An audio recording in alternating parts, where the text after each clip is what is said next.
Right, welcome ladies and gents. Tatiana Maslany, She-Hulk herself, has come out and made some comments about her dumb commentary when there was a strike on in Hollywood about pay disputes, all this kind of crap. Also commenting on Marvel fan sexism. That's right, just keep blaming everyone else but your dog shit product, of course. It's all this, we know this. It's played out. This is the go-to. We've seen dozens, hundreds of times now. So let's take a look and board the hell train with me into the depths of madness. Hollywood madness, that is. Let's have a look at this, shall we? God damn it. I do wonder whether some of this is her trying to get Season 2 greenlit or not. Because she has come out and basically said, oh yeah, you know, I may not, you know, I was a bit wrong in what I was saying. It's like, yeah, okay, yeah. Because she slammed Kevin Feige. Not like that, commentary-wise. So, yeah, I don't know. You tell me, what do you guys think? But here's the title, speaks for itself. She-Hulk star Tatiana Maslany on Marvel fans' sexism, Mark Ruffalo, and the trauma of child actors. You know why they... I mean, we've seen what... We've heard what child actors go through in Hollywood.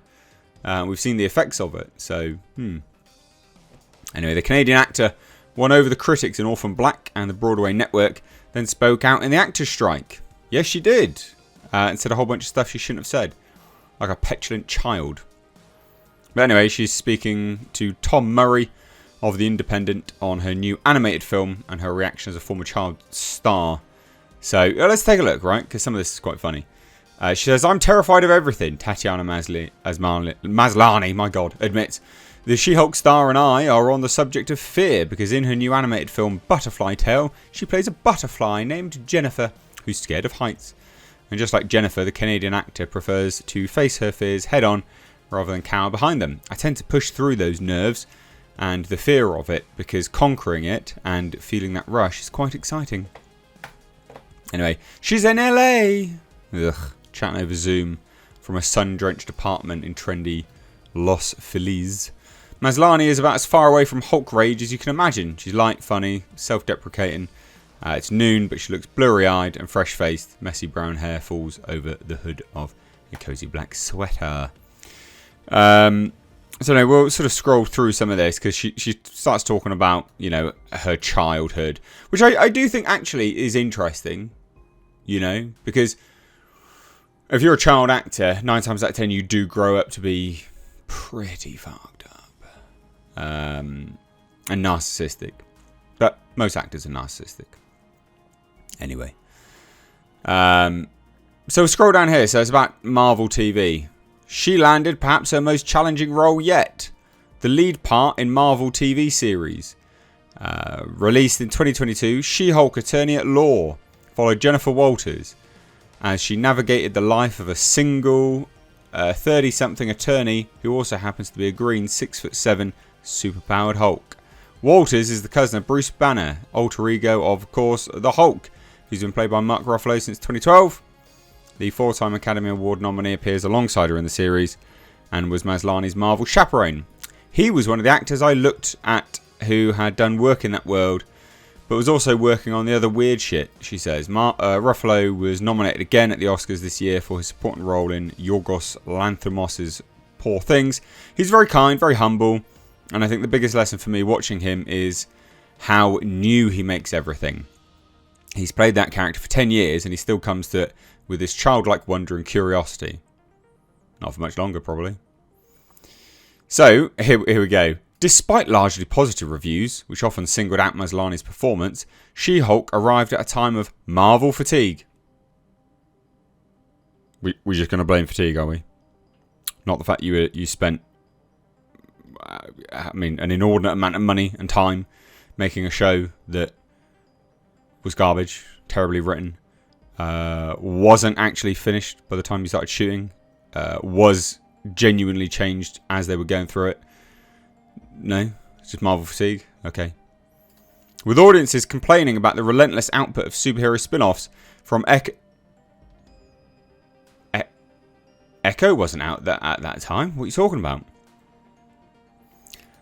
Ms. Marvel, of course, it didn't help that these projects were female-led. She-Hulk is popular! This same tired fucking narrative. And that Marvel's largely male fan base are generally not the most progressive bunch. How do you think She-Hulk became a roaring success? As a comic. Because men bought it. How did she handle the inevitable wave of sexist backlash? I think what's exciting. She checks herself. Exciting. Ha. I think what's fun about it is the series Jessica Gao built into the story that people were going to troll us. Honestly. If I could... I don't know what to say. I don't know what to say. A scene in the 3rd episode, for example, airs fictional social media comments about Maslany's character, such as, why does every superhero have to be a woman now? Sound familiar? When we started to get the same response that Gao had actually baked into the writing, it felt like part of the fun. Again, you know, the thing is Marvel was purchased to appeal to men because Disney had the female audience. They were trying to capture more men. So Marvel was purchased for that. And Kevin Feige did make a comment of saying, we are going to make as equal females superhero films as we have men now. But then it's gone the other way, and basically everything is now female oriented. So it did put people off, but also you did destroy the character of She-Hulk. I mean, it was just garbage. It was trash. And it's popular for a reason, not because men hated women, obviously. So yeah, annoying. A 2nd season has not been announced, but chances of the actor returning to the franchise may have diminished slightly.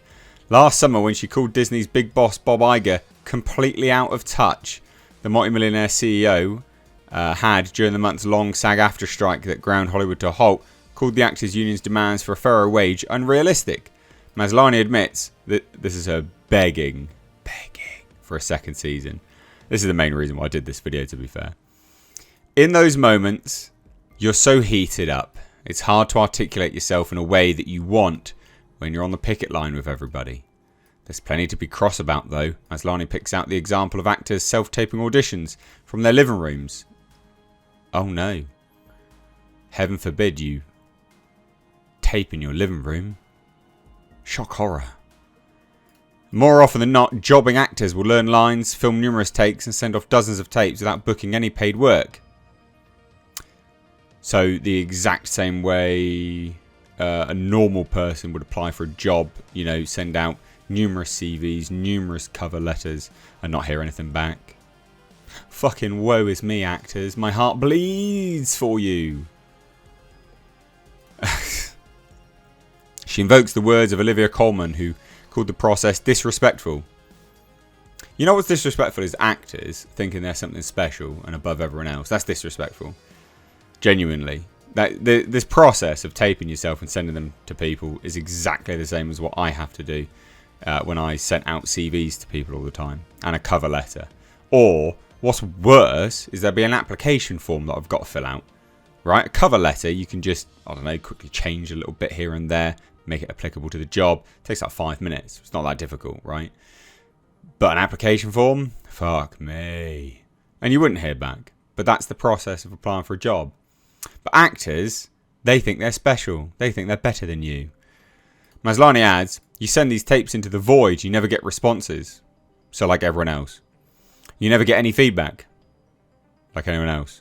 And you're working. Like everyone else. You're filming yourself and having to edit yourself, which is also the stuff that makes you feel so self-conscious. Don't be an actor then, dickhead. Anyway, Maslany's empathy is tangible. She wells up with compassion when I ask about how she, as a former child star, blah, blah, blah, blah, blah. Don't care about any of this stuff. All the rest is kind of garbage. I just thought that was very, very funny. Talking about being on set. Marvel fans are sexist. Of course they are. And that's about it, really. Just thought you'd enjoy this video. What do you guys think? Let me know down below. Cheers, guys. Take care. Bye-bye now.